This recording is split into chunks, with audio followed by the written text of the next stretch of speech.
આ માત્ર એ સંદેશ ન હતો, આ એક એવું ખંજર હતું જેણે મારી આત્માને એ અંતિમ ભાગને પણ વીંધી નાખ્યો, જેને મેં મારી દીકરી માટે 30 વર્ષથી સાચવીને રાખ્યો હતો.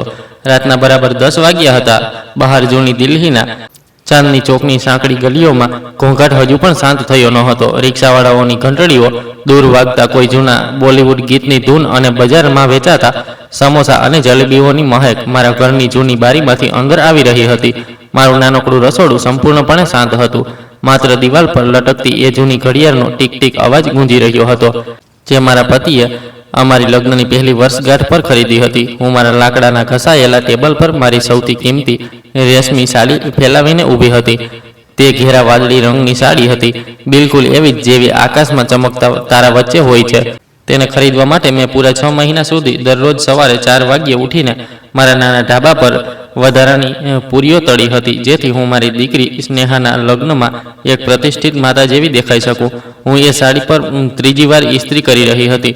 હું એ સુનિશ્ચિત કરવા માંગતી હતી કે તેમાં એક પણ કરચલી ન રહે. હું ઈચ્છતી હતી કે જ્યારે હું બીજા દિવસે છતરપુરના એ આલિશાન ફાર્મ હાઉસમાં મારી દીકરીની બાજુમાં ઊભી હોઉં તો તેના અમીર સાસરિયાઓ સામે તેના મારા પર ગર્વ અનુભવાય. મેં ઇસ્ત્રી એક તરફ મૂકી અને મારા જૂના લાકડાના કબાટમાંથી એક નાનકડું મખમલનું બોક્સ કાઢ્યું. તેમાં મારા બાપ દાદાના સોનાના ઘરેણાં હતા, જે સમયની સાથે થોડા કાળા પડી ગયા હતા. આ મારી પરદાદાની ઘરેણાં હતા. મારી જિંદગીના સૌથી ખરાબ દિવસોમાં પણ જ્યારે અમારી પાસે ખાવા માટે માત્ર સૂકી રોટલી અને ડુંગળી જ હતા, ત્યારે પણ મેં આ ઘરેણાં વેચવાની હિંમત નહોતી કરી. મેં એક મુલાયમ સુતરાઉ કાપડ લીધું અને એક મોતી એક કડીને ખૂબ જ પ્રેમથી સાફ કરવા લાગી. હું હસી રહી હતી. હું કલ્પના કરી રહી હતી કે જ્યારે સ્નેહા લાલ રંગના ભારે ડિઝાઇનર લહેંગા સાથે આ ઘરેણાં પહેરશે તો તે કેટલી સુંદર લાગશે. રાજીવ, મેં શૂન્યમાં જોતા ગણગણાટ કર્યો. તમે આકાશમાંથી જોઈ રહ્યા છો ને? આપણી ઢીંગલી કાલે પારકી થઈ જશે. તે બિલકુલ એક રાજકુમારી જેવી લાગી રહી હશે. બરાબર 10-15 વાગ્યે ટેબલ પર રાખેલા મારા જૂના સ્માર્ટફોનની સ્ક્રીન પ્રકાશિત થઈ. ફોન વાઇબ્રેટ થયો. આ સ્નેહાનો સંદેશ હતો. મારા હૃદયના ધબકારા વધી ગયા. મને લાગ્યું કે તે પોતાના લગ્નની ગભરામણ મારી સાથે શેર કરવા માંગે છે, અથવા કદાચ બાળપણની જેમ મને શુભ રાત્રિ કહેવા માંગે છે. મેં મારા ખરબચલા મસાલાની મહેકવાળા હાથોથી ફોન ઉપાડ્યો અને સ્ક્રીન અનલોક કરી. મેં સંદેશ ખોલ્યો અને એ જ પડે મારી આખી દુનિયા પત્તાના મહેલની જેમ ધરાશાયી થઈ ગઈ.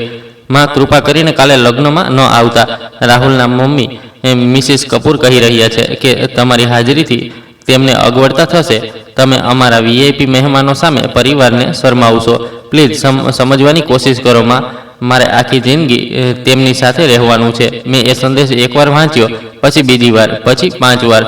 મેં મારી થાકેલી આંખો ચોળી એ વિચારીને કે કદાચ નબળાઈના કારણે મને બરાબર દેખાઈ નથી રહ્યું, પરંતુ ના, દરેક શબ્દ ત્યાં જ હતો, બરફ જેવો ઠંડો અને એક ઝેરી તીર જેવો ક્રૂર.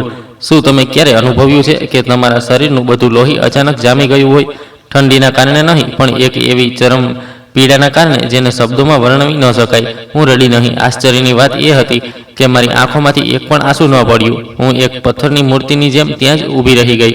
મારા હાથમાં એ મખમલનું કપડું હજુ પણ મજબૂતાઈથી દબાયેલું હતું. મેં ટેબલ પર રાખેલી એ વાદળી રેશમી સાડી તરફ જોયું અને પછી મેં મારા હાથ તરફ જોયું. એ હાથ જે છોલાયેલા હતા, જેના પર ગરમ તેલના છાંટાના અગણિત જૂના નિશાન હતા.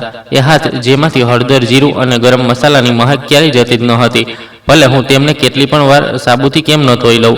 ઓહ, તો આ વાત હતી. તેમને ડર હતો કે ચાંદની ચોકમાં માકી રસોઈ નામનો એક નાનકડો ઢાબો ચલાવનારી એક સામાન્ય રસોઈ બનાવનારી સ્ત્રીના ખરબચડા હાથ તેમના એ હાઈ સોસાયટી લગ્નની ચમકને ગંદી કરી દેશે. તેમને એ વાતની ધૃણા આવી રહી હતી કે મારા પરસેવાની મહેક તેમના કરોડો રૂપિયાના પરફ્યુમ અને દેખાડામાં પડી જશે. સ્નેહા, શું તું ખરેખર ભૂલી ગઈ કે તને કયા હાથોએ પાળી પોસીને મોટી કરી છે? એ રાત્રે હું મારી જગ્યાએથી 1 ઇંચ પણ ન હલી. મારા મગજમાં યાદોનું એક વાવાઝોડું ઊભું થઈ ગયું હતું. મને યાદ આવ્યું જ્યારે સ્નેહા 5 વર્ષની હતી અને મારા પતિ રાજીવનું એક માર્ગ અકસ્માતમાં અવસાન થયું હતું. એ દિવસ પછીથી મારી જિંદગીમાં માત્ર અંધારું હતું. રાજીવના પરિવારવાળાઓએ અમને બેદખલ કરી દીધા હતા. મારી પાસે કોઈ ડિગ્રી ન હતી, કોઈ મોટી નોકરી ન હતી. મારી પાસે માત્ર એક જ હુનર હતું, રસોઈ બનાવવી. મેં રાજીવની એ જ નાનકડી લારીને માકી રસોઈ નામના એક નાના ઢાબામાં બદલી નાખી. દિલ્હીની કાળજા ગરમી હોય કે કડકડતી ઠંડી, હું સવારે 4 વાગ્યે ઉઠીને શાકભાજી કાપતી, ભઠ્ઠી સળગાવતી અને કલાકો સુધી આગની સામે ઊભી રહીને રોટલીઓ શેકતી. મારા ચહેરા પર ભઠ્ઠીની આંચ લાગતી હતી. મારા કપડામાંથી હંમેશા વઘાર અને તેલની દુર્ગંધ આવતી હતી. ઘણીવાર ગરમ તવા પર મારા હાથ દાઝી જતા, ફોલ્લા પડી જતા, પરંતુ હું તેના પર થોડું ઠંડુ પાણી રેડતી અને ફરીથી કામમાં લાગી જતી. મને આરામ કરવાનો કોઈ હક ન હતો, કારણ કે જો હું એક દિવસ પણ ઢાબો બંધ રાખતી તો મારી દીકરીની સ્કૂલની ફી ન ભરી શકતી. મારું માનવું હતું કે ભલે મારા હાથ ગંદા હોય, પરંતુ મારી કમાણીના પૈસા સંપૂર્ણપણે શુદ્ધ અને પવિત્ર હતા. મેં મારી જિંદગીની દરેક ખુશી, દરેક ઈચ્છાને મારી નાખી હતી.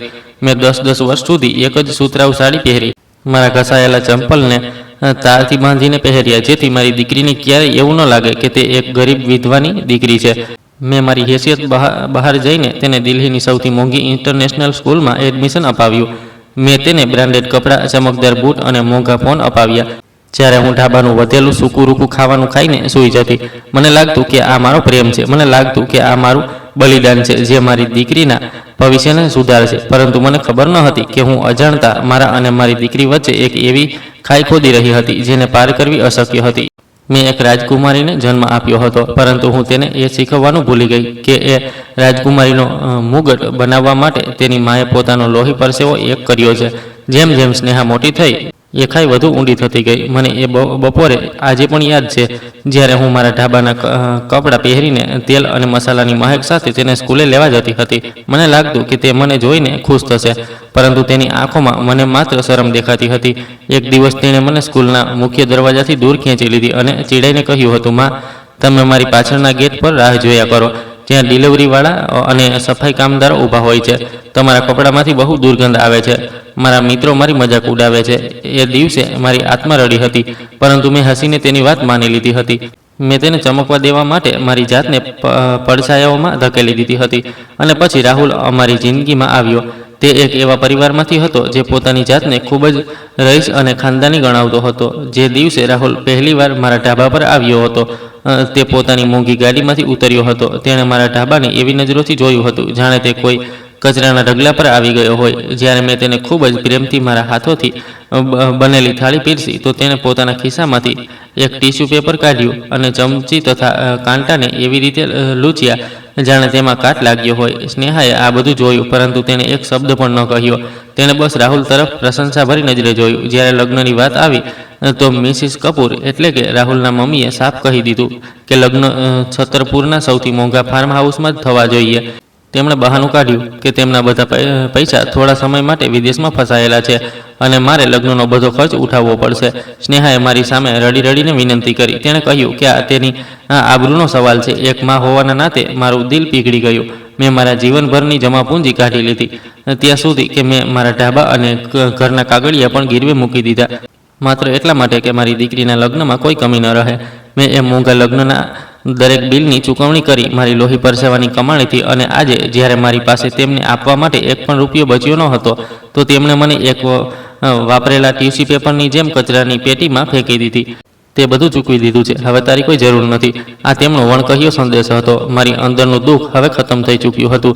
પીડા એ ઊંડાઈ સુધી પહોંચી ગઈ હતી, જ્યાંથી તે પાછી ન આવી શકે. એ પીડાની જગ્યા હવે એક ભયાનક શાંતિએ લઈ લીધી હતી.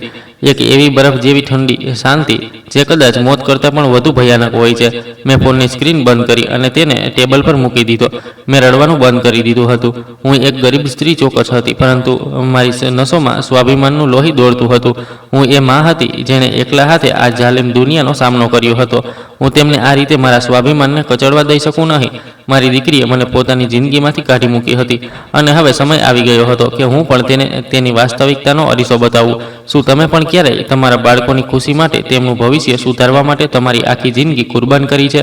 શું તમે પણ ક્યારેય તમારી જરૂરિયાતોને મારીને તમારા બાળકોના શોખ પૂરા કર્યા છે, માત્ર એ જોવા માટે કે મોટા થઈને એ જ બાળકો તમારી હેસિયત અને તમારા પહેરવેશ પર શરમાય? જો તમે પણ આ પીડાને અનુભવી છે, અથવા જો તમને લાગે છે કે એક માનું સ્વાભિમાન દુનિયામાં સૌથી ઉપર છે, તો કૃપા કરીને આ વિડીયોને લાઇક કરો, ચેનલને સબસ્ક્રાઈબ કરો અને નીચે કોમેન્ટ કરીને તમારી પીડા શેર કરો. મને કોમેન્ટમાં એ પણ જણાવો કે તમે આ વાર્તા કયા શહેરમાંથી જોઈ રહ્યા છો. આખી રાત હું એ જ લાકડાની ખુરશી પર પૂતળાની જેમ બેસી રહી.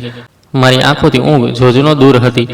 બહાર રસ્તા પર કૂતરાઓના ભસવાના અવાજો આવી રહ્યા હતા અને મારી છાતીની અંદર એક વિચિત્ર ખાલીપો ગૂંજી રહ્યો હતો. સવારના પહેલા કિરણની સાથે અજાન અને મંદિરની ઘંટડીઓના અવાજો મારા કાને પડ્યા. આ એ સમય હતો જ્યારે હું રોજ મારી ભઠ્ઠી સળગાવતી હતી, પરંતુ આજે બધું અલગ હતું. મેં મારી જાતને અરીસામાં જોઈ. મારી આંખો સૂજી ગયેલી હતી અને ચહેરા પર થાકની ઊંડી રેખાઓ હતી, પરંતુ મેં નિર્ણય કરી લીધો હતો. હું ભીખ નહીં માંગુ, હું કોઈ તમાશો નહીં કરું. મારી અંદર હજુ પણ એક સ્વાભિમાની માં જીવંત છે. મેં એ જ વાદળી રેશમી સાડી પહેરી જેને મેં આટલી મહેનતથી ખરીદી હતી. મેં મારા વાળને વ્યવસ્થિત રીતે બાંધ્યા, કપાળ પર એક નાની લાલ બિંદી લગાવી અને બાપદાદાના ઘરેણાવાળું એ મખમલી બોક્સ મારા હાથમાં લઈ લીધું. હું બસ એ ફાર્મ હાઉસના દરવાજા સુધી જવા માંગતી હતી. મારી દીકરીને દૂરથી આશીર્વાદ આપવા માંગતી હતી. મારું શકુનનું બોક્સ કોઈના હાથમાં પકડાવવા માંગતી હતી અને પછી ચૂપચાપ પાછી મારી એ જ ધુમાડા અને મસાલાવાળી દુનિયામાં પાછી ફરવા માંગતી હતી. હું બસ તેને એ અહેસાસ કરાવવા માંગતી હતી કે ભલે તેણે મને તરછોડી દીધી હોય, પરંતુ એક માં હોવાના નાતે મેં મારી ફરજ છેલ્લા શ્વાસ સુધી નિભાવી છે. જેવું મેં મારું જૂનું પર્સ ઉપાડ્યું અને ઘરનો દરવાજો બંધ કરવા લાગી, મારા ફોનની સ્ક્રીન અચાનક પ્રકાશિત થઈ. એક પછી એક 3-4 સંદેશાઓના ટીંગ ટીંગ અવાજે સવારની શાંતિ તોડી. મેં ફોન જોયો. તે બેંકના સંદેશા હતા. તમારા યુપીઆઈ પિન બદલવાની વિનંતી પ્રાપ્ત થઈ છે. પછી એક બીજો સંદેશ, તમારા આધાર સાથે લિંક કરાયેલા મોબાઈલ નંબરને અપડેટ કરવા માટે ઓટીપી જનરેટ કરવામાં આવ્યો છે. મને કંઈ સમજાયું નહીં. મારી પાસે તો માત્ર એક જ સામાન્ય બેંક ખાતું હતું અને મેં આવી કોઈ વિનંતી કરી ન હતી. મારું મગજ પહેલાંથી જ સ્નેહાના એક ક્રૂર સંદેશથી શૂન્ય થઈ ચૂક્યું હતું. મેં વિચાર્યું કે કદાચ આ કોઈ બેંકનો સ્પામ અથવા ફ્રોડ મેસેજ હશે જેના વિશે હું હંમેશા સમાચારોમાં સાંભળતી હતી, અથવા કદાચ લગ્નની તૈયારીઓ વચ્ચે કોઈ ટેકનિકલ ખામી હશે. મેં એ સંદેશાઓને નજરઅંદાજ કરી દીધા. એ સમયે મને એ અંદાજો પણ ન હતો કે આ નાની નાની ટેકનિકલ ચેતવણીઓ મારી વિરુદ્ધ રચાઈ રહેલા એક બહુ મોટા અને ભયાનક ષડયંત્રનો પહેલો સંકેત હતો. એક એવું ષડયંત્ર જે મારી પીઠ પાછળ મારા પોતાના લોહી દ્વારા રચાઈ રહ્યું હતું. મેં ફોન પર્સમાં નાખ્યો અને બહાર નીકળીને એક ઓટો રિક્ષા રોકી. છતરપુર ફાર્મ હાઉસ જવું છે, મેં ઓટોવાળાને કહ્યું. તેણે મને મારી સાધારણ શકલ સુરત અને મારી રેશમી સાડી જોઈને થોડા આશ્ચર્યથી જોઈ, પરંતુ પછી મીટર ડાઉન કર્યું. ચાંદની ચોકની સાંકડી અને ભીડભાડવાળી ગલીઓમાંથી નીકળીને અમારી ઓટો દિલ્હીના પહોળા અને સાફ સુથરા રસ્તાઓ પર આવી ગઈ હતી. જેમ જેમ અમે દક્ષિણ દિલ્હીના છતરપુર વિસ્તારની નજીક પહોંચી રહ્યા હતા, આસપાસનો નજારો બદલાઈ રહ્યો હતો. મોટી મોટી ઇમારતો, મોંઘી ગાડીઓ અને હવામાં એક વિચિત્ર અમીરીનો અહેસાસ. લગભગ 1 કલાકની સફર પછી ઓટો એક અત્યંત આલિશાન ફાર્મ હાઉસના વિશાળ લોખંડના ગેટ સામે ઊભી રહે. ગેટને હજારો સફેદ અને લાલ ગુલાબોથી સજાવવામાં આવ્યો હતો. અંદરથી શરણાઈ અને ઢોલનો મીઠો અવાજ ગુંજી રહ્યો હતો. મોંઘી લક્ઝરી ગાડીઓ એક પછી એક અંદર જઈ રહી હતી અને સૂટ બૂટ પહેરેલા વીઆઈપી મહેમાનોની લાઈન લાગેલી હતી. મેં ઓટોવાળાને પૈસા આપ્યા અને એક ઊંડો શ્વાસ લીધો. મારું હૃદય જોરથી ધડકી રહ્યું હતું. હું ધીમે ધીમે લાલ કાર્પેટવાળા એ મુખ્ય દરવાજા તરફ આગળ વધી, પરંતુ જેવી મેં લાલ કાર્પેટ પર મારો પહેલો પગ મૂક્યો, કાળા સૂટ પહેરેલા અને કાનમાં વાયરલેસ ઇયરફોન લગાવેલા 2 હટ્ટાકટ્ટા બાઉન્સરોએ મારો રસ્તો રોકી લીધો. તેમનો ચહેરો એકદમ ભાવહીન હતો, જાણે કોઈ રોબોટનો હોય. માફ કરજો આંટીજી, તેમના એક રૂક્ષ અવાજમાં કહ્યું. તમે અંદર ન જઈ શકો. મેં મારી ગભરામણને છુપાવવાનો પ્રયાસ કર્યો અને શાંત અવાજમાં કહ્યું, હું દુલ્હનની માં છું. મારે બસ અંદર જઈને આ સુકૂનનું બોક્સ આપવું છે. હું હમણાં જ પાછી જતી રહીશ. બાઉન્સરે પોતાના હાથમાં પકડેલા ક્લિપબોર્ડના લિસ્ટ તરફ જોયું અને પછી મને એક વિચિત્ર દયા અને તિરસ્કાર ભરેલી નજરે જોઈ. જુઓ મીનાજી, હું જાણું છું કે તમે કોણ છો, પરંતુ આજે સવારે જ સ્નેહા મેડમે સિક્યોરિટી ટીમને એક બ્લેક લિસ્ટ આપી છે. એ લિસ્ટમાં સૌથી ઉપર તમારું નામ અને તમારો ફોટો છે. અમને કડક સૂચના આપવામાં આવી છે કે તમને કોઈ પણ સંજોગોમાં અંદર ઘૂસવા દેવામાં ન આવે. બ્લેકલિસ્ટ. મારી પોતાની દીકરીએ મને બ્લેકલિસ્ટ કરી દીધી હતી. એક પળ માટે મને લાગ્યું જાણે મારા પગ નીચેથી જમીન ખસી ગઈ હોય. મારું ગળું સુકાઈ ગયું અને ગુસ્સાથી મારો અવાજ ધ્રુજવા લાગ્યો. આ કોઈ ગેરસમજ હશે, હું બૂમ પાડી ઉઠી. મેં આ લગ્નનો એક એક પૈસો ચૂકવ્યો છે. હટો મારા રસ્તાથી.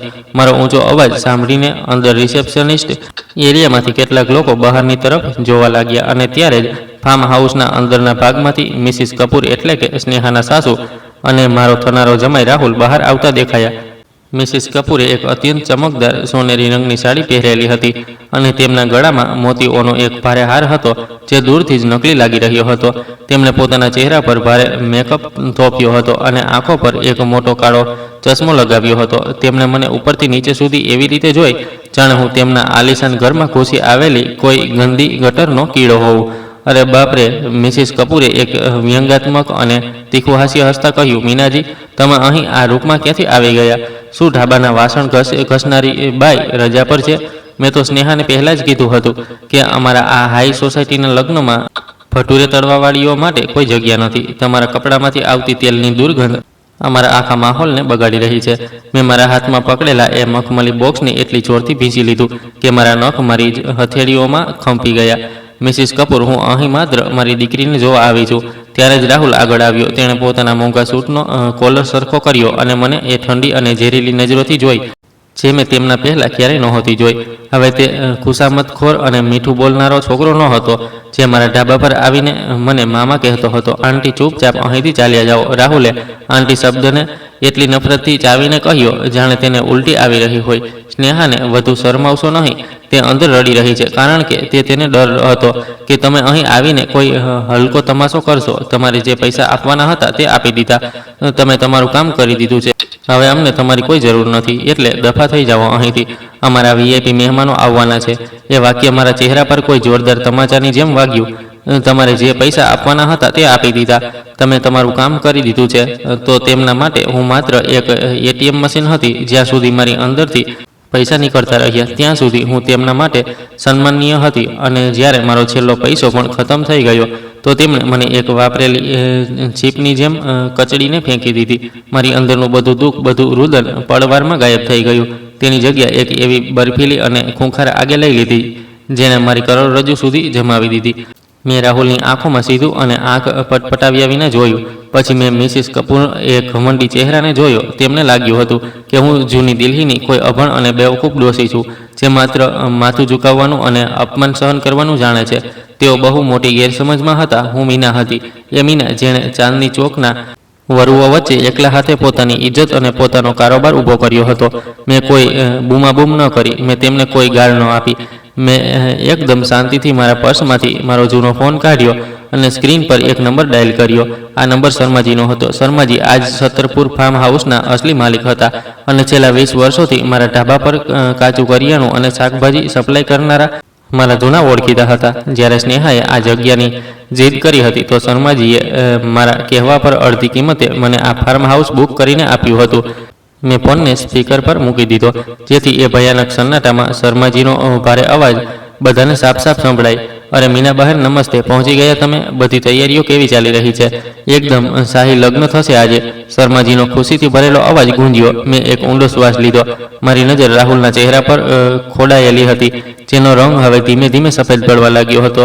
શર્માભાઈ, હું મીના બોલું છું. આ લગ્નના પૂરા પૈસા મારા નામથી તમારા ખાતામાં જમા થઈ ગયા છે ને? મેં અત્યંત કડક અને સપાટ અવાજમાં પૂછ્યું. હા હા બહેન, પૂરું પેમેન્ટ આવી ગયું છે. તમે ચિંતા ન કરો. તો પછી મારી વાત ધ્યાનથી સાંભળો શર્માભાઈ, મેં મારા શબ્દોને ચાવતા કહ્યું. આ લગ્નને આજ વખતે તરત રદ કરી દો. ફોનની બીજી તરફ થોડી સેકન્ડો માટે ભારે સન્નાટો છવાઈ ગયો. શું કહી રહ્યા છો તમે મીના બહેન? બધું બરાબર તો છે ને? હું કહી રહી છું કે બધું જ કેન્સલ કરી દો. મારા અવાજમાં એક એવી કડકાઈ હતી જે પથ્થરને પણ ચીરી નાખે. જેટલું પણ જમવાનું બનાવ્યું છે તેને તરત પેક કરાવો અને દરિયાગંજવાળા અનાથ આશ્રમમાં મોકલાવી દો. જે પણ મોંઘા પીણા છે તેને પાછા ગોડાઉનમાં મોકલી દો. શરણાઈ અને ડીજેવાળાને તરત બંધ કરવાનું કહો. જે પણ કેન્સલેશનનો દંડ હશે તે હું ભરી દઈશ. પરંતુ મારી કડક સૂચના છે કે આ લોકોને, આ કપૂર પરિવારને અને તેમના મહેમાનોને મારા પૈસાના અન્નનો એક દાણો અને પાણીનું એક ટીપું પણ ન પીરસવું જોઈએ. તરત રસોડા પર તાળું મારો અને આ બધાને મારા ફાર્મ હાઉસમાંથી બહાર કાઢો. અત્યારે ને અત્યારે જ. રાહુલનો ચહેરો હવે કોઈ મુર્દાની જેમ સફેદ થઈ ચૂક્યો હતો. મિસિસ કપૂરનું મોઢું આશ્ચર્ય અને ડરથી ખુલ્લું રહી ગયું હતું. તેમના કપાળેથી પરસેવો વહેવા લાગ્યો હતો. તું ગાંડી થઈ ગઈ છે ડોસી? રાહુલ અચાનક એક જંગલી જાનવરની જેમ મારા પર ત્રાટક્યો જેથી તે મારા હાથમાંથી ફોન ઝૂંટવી શકે. આ તું શું બકવાસ કરી રહી છે? પરંતુ એ બંને બાઉન્સરોએ જે થોડીવાર પહેલાં મને રોકી રહ્યા હતા હવે રાહુલને કસીને પકડી લીધો. એ બાઉન્સરો શર્માજીના કર્મચારીઓ હતા, મારા નહીં. અને શર્માજી ફોન પર બૂમો પાડી રહ્યા હતા, સિક્યોરિટી અંદર, બધી સિસ્ટમ બંધ કરો, હવે કોઈ સર્વિસ નહીં થાય. મેં ફોન કાપ્યો અને રાહુલની આંખોમાં જોતા કહ્યું, હું ગાંડી નથી. તું કહેતો હતો ને કે હું તારી અને મારી દીકરીની ઇજ્જત માટીમાં મેળવી રહી છું. અસલી બેઇજ્જત તો તું અને તારો આ ભિખારી પરિવાર છે, જેને પોતાની જૂઠી શાન બતાવવા માટે એક ઢાબાવાળીના પૈસા પર પડાવવું પડે છે. પૈસા મારા છે તો આ દાવત પણ મારી છે, અને જેમ મેં આ બધું આપ્યું હતું તેમજ હું આ પાછું પણ લઈ રહી છું. હું ફરી અને મેં બહારનો રસ્તો પકડ્યો. મારી પાછળથી મિસિસ કપૂરની ગભરાયેલી ચીસો આવી રહી હતી. રોકાઈ જાઓ, અમે તમારા પર કેસ કરી દઈશું. આ મારા દીકરાના લગ્ન છે. અમારા વીઆઈપી મહેમાનો શું વિચારશે? તેમના બૂમાબૂમ વચ્ચે જ મને ફાર્મ હાઉસની અંદરથી ટેબલ ખસેડવાના, ખુરશીઓ હટાવવાના અને ડીજે બંધ થવાના અવાજો સાફ સંભળાવા લાગ્યા હતા. ખેલ ખતમ થઈ ચૂક્યો હતો. મેં મારું માથું ઊંચું રાખ્યું અને લાલ કાર્પેટ પરથી ઉતરીને બહાર ધૂળવાળા રસ્તા પર આવી ગઈ. મેં બદલો લઈ લીધો હતો, પરંતુ આ જીતમાં કોઈ ખુશી ન હતી. મારું હૃદય અંદરથી લોહી લુહાણ હતું. મારી પોતાની દીકરીએ મને વેચી દીધી હતી. હું માંડ 10 ડગલા જ ચાલી હોઈશ કે અચાનક મને લાગ્યું જાણે મારા પગમાં જીવ રહ્યો નથી. મારી છાતીની ડાબી બાજુ એક એટલી ભયંકર અને જીવલેણ પીડા ઉપડી, જાણે કોઈએ લોખંડના એક ઠંડા પંજાથી મારા ઘરડા હૃદયને દબોચી લીધું હોય. પીડા એટલી ભયંકર હતી કે મારા શ્વાસ ગળામાં જ અટકી ગયા. મારી આંખો સામે એકદમ ઘોરું અંધારું છવાવા લાગ્યું. મારા હાથની પકડ ઢીલી પડી ગઈ અને મારા પરદાદાના ઘરેણાવાળું એક મખમલી બોક્સ મારા હાથમાંથી છૂટીને રસ્તાની ધૂળમાં પડી ગયું. હું પણ એ ધગધગતી જમીન પર ધડામ દઈને પડી ગઈ. મારા કાનમાં અચાનકથી એક વિચિત્ર સનસનાટી થવા લાગી. મારી ભાન ગુમાવતા પહેલાંની એ છેલ્લી અમુક સેકન્ડોમાં મને માત્ર બહુ દૂરથી આવતી એક એમ્બ્યુલન્સના સાયરનનો અવાજ સંભળાયો અને મારી ઝાંખી પડતી નજરોએ મારી એ જ વાદળી રેશમી સાડી જોઈ, જે હવે સંપૂર્ણપણે ધૂળ અને કાદવથી ખરડાઈ ચૂકી હતી. હોસ્પિટલની એ તીવ્ર રસાયણો, ફિનાઇલ અને કડક દવાઓની દુર્ગંધ મને ગાઢ અંધારી અને ડરામણી ઊંઘમાંથી બહાર ખેંચી. મેં મારી આંખો ખોલવાનો પ્રયાસ કર્યો, પરંતુ મારી પાંપણો કાચ જેવી ભારે લાગી રહી હતી. જ્યારે મારી ઝાંખી નજર સાફ થઈ તો મેં જોયું કે હું એક અજાણ્યા રૂમમાં છું, જેની છત એકદમ સફેદ અને ઠંડી હતી. મારી આસપાસ મશીનોની બીપ બીપનો સતત અને કંટાળાજનક અવાજ ગુંજી રહ્યો હતો, જે એ વાતનો પુરાવો હતો કે હું હજુ જીવિત છું. મારા જમણા હાથમાં આઈવી ડ્રીપની સોય ભોંકાયેલી હતી અને ત્યાંની ચામડી ભૂરી પડી ગઈ હતી. મારી છાતીમાં હજુ પણ એક હળવો મીઠો દુખાવો હતો, જે મને એ ભયાનક પળની યાદ અપાવી રહ્યો હતો જ્યારે હું એ આલિશાન ફાર્મ હાઉસના લાલ કાર્પેટવાળા દરવાજાની બહાર ધૂળમાં પડી ગઈ હતી. મેં મારું માથું ધીમેથી ફેરવ્યું, એ આશામાં કે કદાચ મારી દીકરી મારા ઓશિકે બેઠી હશે, કદાચ તેની આંખોમાં પસ્તાવાના આંસુ હશે. પરંતુ રૂમ એકદમ ખાલી હતો. મારી બાજુમાં રાખેલા નાના ટેબલ પર ન તો કોઈ ફૂલોનો ગુલદસ્તો હતો, ન તો ઘરના બનાવેલા કોઈ ગરમ સૂપનું વાસણ. ત્યાં માત્ર એક પ્લાસ્ટિકનો ખાલી જગ અને કેટલીક દવાઓ જ મૂકેલી હતી. એ સન્નાટો અને એ ખાલીપો મારી બીમારી કરતાં વધારે ભયાનક હતો. ત્યારે જ દરવાજો ખુલ્યો અને એક આધેડ વયની નર્સ અંદર આવી. તેણે મોનિટર પર કેટલાક આંકડા ચેક કર્યા અને મને ભાનમાં જોઈને એક હળવી વ્યવસાયિક પરંતુ દયાની ભરેલી મુસ્કાન આપી. ભગવાનનો આભાર કે તમે ભાનમાં આવી ગયા, મીનાજી. તેણે મારી ડ્રીપ સરખી કરતાં કહ્યું, કાલે રાત્રે તમને સ્ટ્રેસ અને ઊંડા આઘાતના કારણે માઇનોર હાર્ટ એટેક આવ્યો હતો. તમારી કિસ્મત સારી હતી કે કોઈ રાહદારીએ સમયસર એમ્બ્યુલન્સ બોલાવી લીધી. તમે હવે ખતરાની બહાર છો. મેં મારા સૂકા અને પોપડી વળેલા હોઠ પર જીભ ફેરવી. મારા ગળામાં જાણે કાંટા વાગી રહ્યા હતા. બહુ મુશ્કેલીથી મારો ધ્રુજતો અને નબળો અવાજ ભેગો કરતાં મેં પૂછ્યું, મારી દીકરી સ્નેહા, શું તેને ખબર છે કે હું અહીં છું? નર્સના હાથ એક પળ માટે રોકાઈ ગયા. તેણે એક ઊંડો શ્વાસ લીધો. તેની આંખોમાં એક વિચિત્ર લાચારી અને દયા આવી ગઈ. એ દયા જે કોઈ લાવારીસને જોઈને આવે છે. મીનાજી, નર્સે નજરો ચોરાવતા કહ્યું, કાલે રાત્રે જ્યારે તમને અહીં લાવવામાં આવ્યા હતા તો અમે તમારા ફોન પરથી તમારી દીકરીને ઓછામાં ઓછા 20 વાર ફોન કર્યો. શરૂઆતમાં ઘંટડી વાગતી રહી, પણ કોઈએ ફોન ન ઉપાડ્યો અને પછી કદાચ તેમણે પોતાનો ફોન સ્વિચ ઓફ કરી દીધો. ગઈકાલ રાતથી અત્યાર સુધી તમારા પરિવારનો કોઈ પણ સભ્ય નહીં અહીં તમારા ખબર અંતર પૂછવા નથી આવ્યો. 20 વાર મારો ફોન વાગ્યો હશે. મારી દીકરી, જેને મેં મારી છાતીએ લગાડીને મોટી કરી હતી, જેના માટે મેં મારી જુવાની ભઠ્ઠીની આગમાં ખાક કરી દીધી હતી, તે જાણતી હતી કે હું ત્યાં ફાર્મ હાઉસની બહાર બેભાન થઈ ગઈ હતી.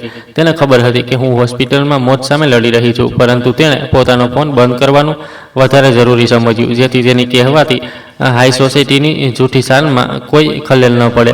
મારી આંખોમાંથી કોઈ આંસુ ન પડ્યું. મારી અંદરનો એક ખૂણો, જ્યાં એક માની આંધળી મમતા અને કરુણા વસતી હતી, તે હંમેશા માટે મરી ચૂક્યો હતો. તેની જગ્યા હવે એક બરફ જેવી ઠંડી અને સખત પરતે લઈ લીધી હતી. અચાનક મારા રૂમના દરવાજાને હેન્ડલ જોરથી ફર્યો. મને લાગ્યું કદાચ કોઈ ડૉક્ટર રાઉન્ડ પર આવ્યો હશે, પરંતુ દરવાજો ખોલવા પર જે ચહેરો સામે આવ્યો તેમને જોઈને મારા હૃદયના ધબકારા મોનિટર પર અચાનક વધી ગયા. રાહુલ અને સ્નેહા અંદર દાખલ થયા. તેમના હાથમાં કોઈ ફૂલ ન હતા, કોઈ ફળ ન હતા, અને સૌથી મોટી વાત, તેમના ચહેરા પર ફિકર કે પસ્તાવાનું કોઈ નામું નિશાન ન હતું. રાહુલની આંખો નીચે કાળા કુંડાળા હતા. તેનું શર્ટ ચોળાયેલું હતું અને તેની ટાઈ ઢીલી લટકી રહી હતી, જાણે તે આખી રાત ઊંઘ્યો ન હોય અને કોઈ ઊંડી મુસીબતમાં હોય. સ્નેહા તેની બરાબર પાછળ સંતાઈને ચાલી રહી હતી. તેણે એક મોંઘો સૂટ પહેરેલો હતો, પરંતુ તેની નજરો જમીન પર ખોડાયેલી હતી. તે મારી આંખો સાથે આંખો મેળવવાની હિંમત નહોતી કરી શકતી. રાહુલના હાથમાં એક જાડી વાદળી ફાઇલ હતી. તે મારા પલંગની નજીક આવ્યો અને તેણે તરત પોતાના ચહેરા પર એક જૂઠી બનાવટી અને ઘૃણાસ્પદ ચિંતાનો માસ્ક પહેરી લીધો. મમ્મીજી, તમે કેમ છો? અમને તો ખબર જ ન પડી. રાહુલે એક નાટકબાજની જેમ બોલવાનું શરૂ કર્યું. કાલે રાત્રે એટલી દોડધામ હતી, મહેમાનોને સાચવવાના હતા, કેન્સલેશનનો બબાલ હતો, અમારો તો ફોન જ બંધ થઈ ગયો હતો. બેટરી ખતમ થવાના કારણે ભગવાનનો શુક્ર છે કે તમે બિલકુલ ઠીક છો. તેના અવાજમાં એક માખણ જેવી ખુશામત હતી, જેનાથી મને હવે સરેઆમ ઘૃણા આવી રહી હતી. સ્નેહા પલંગની બીજી તરફ આવીને ઊભી રહી ગઈ. માં, તેણે બહુ જ ધીમા ધ્રુજતા અવાજમાં કહ્યું, ડૉક્ટરે કહ્યું છે તમને બહુ આરામની જરૂર છે. તમારે કોઈ સ્ટ્રેસ ન લેવો જોઈએ. તમારે થોડા દિવસ અહીં જ હોસ્પિટલમાં રહેવું પડશે.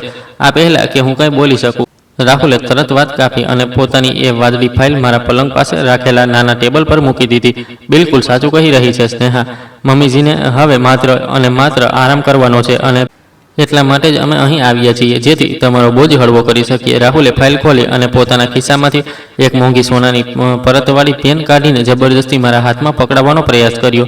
જુઓ મમ્મીજી, કાલે તમે ગુસ્સામાં આવીને જે લગ્ન કેન્સલ કર્યા તેના કારણે ફાર્મ હાઉસના માલિક અને કેટરિંગવાળાએ અમારા પર ભારે દંડ ફટકાર્યો છે.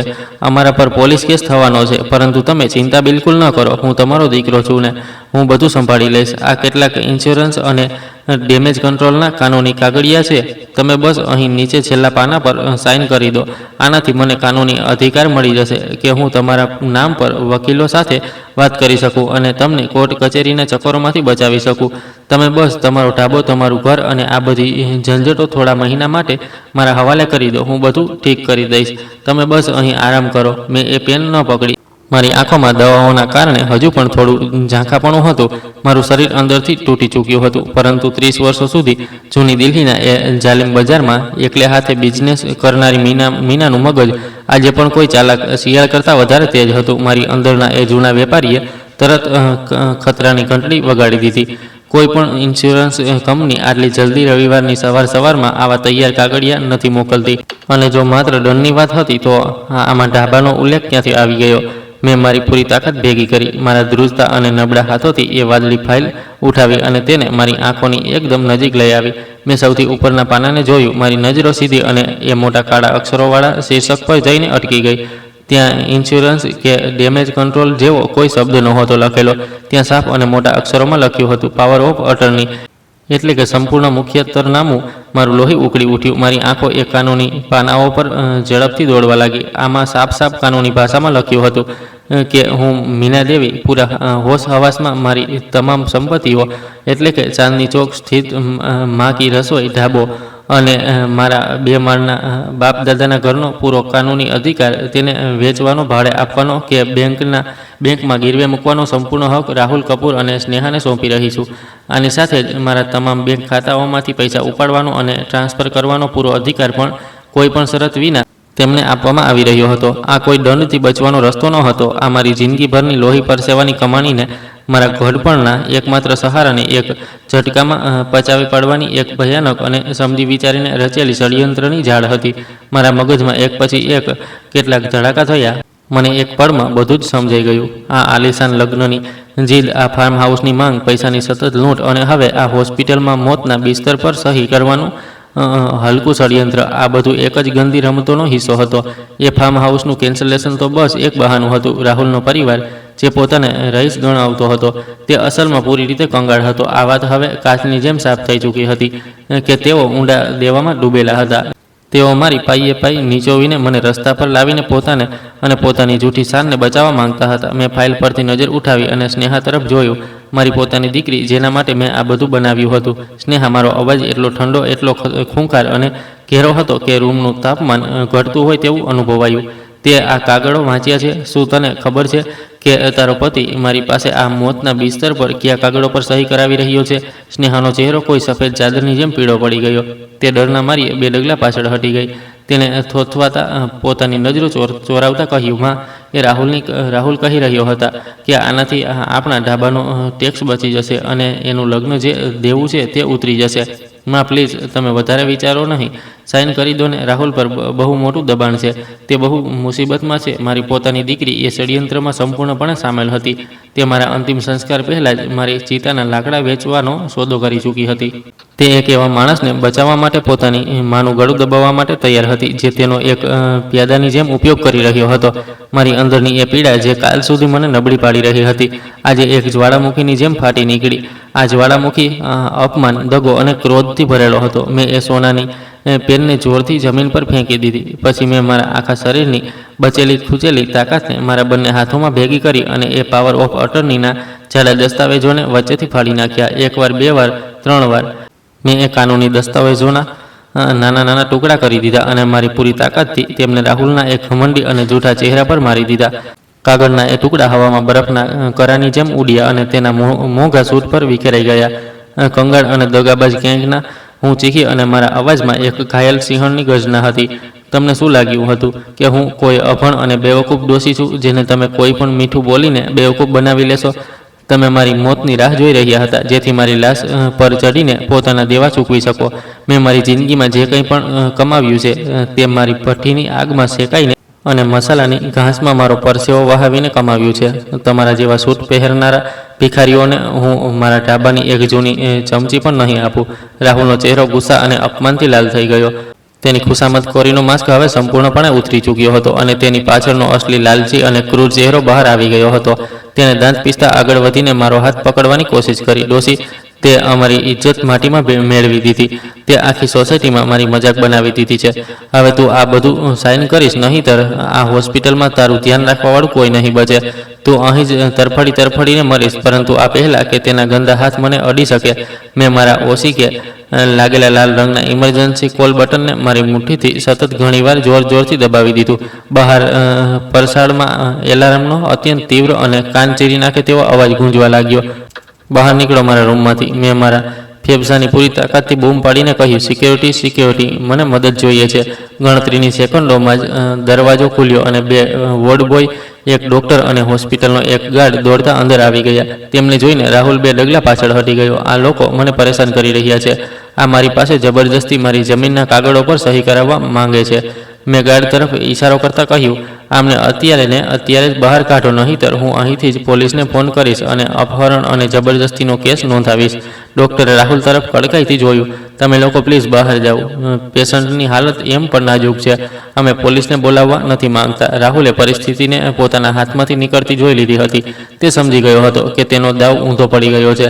તેણે મને એક અત્યંત ઝેરીલી નફરતથી ભરેલી અને ડરામણી નજરે જોઈ. તને તો હું રસ્તા પર લાવીને ભીખ માંગવા મજબૂર કરી દઈશ, યાદ રાખજે. તેણે ગણગણતા એક ધમકી આપી અને પછી સ્નેહાનો હાથ જોરથી પકડીને તેને ઢસડતા રૂમની બહાર નીકળી ગયો. દરવાજો તેમની પાછળ જોરથી બંધ થયો.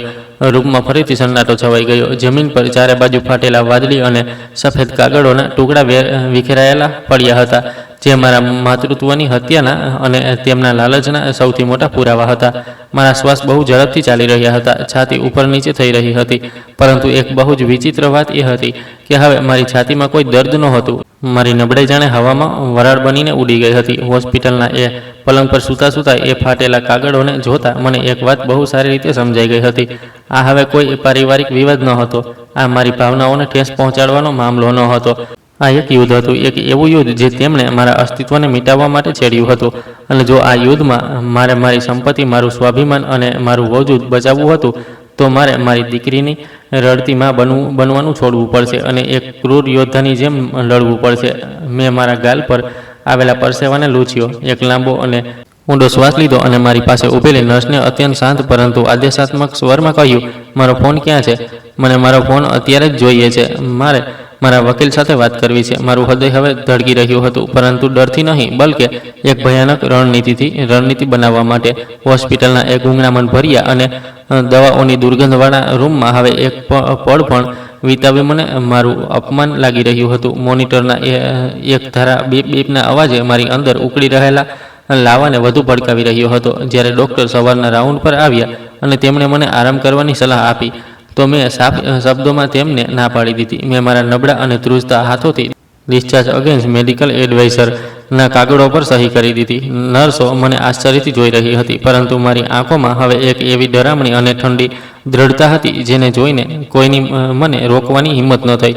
મેં હોસ્પિટલનો એ આછો વાદળી દર્દીઓવાળો ઢીલો ગાઉન ઉતારી ફેંક્યો અને મારી એક સાધારણ પરંતુ સાફ સુથરાવ સાડી પહેરી લીધી.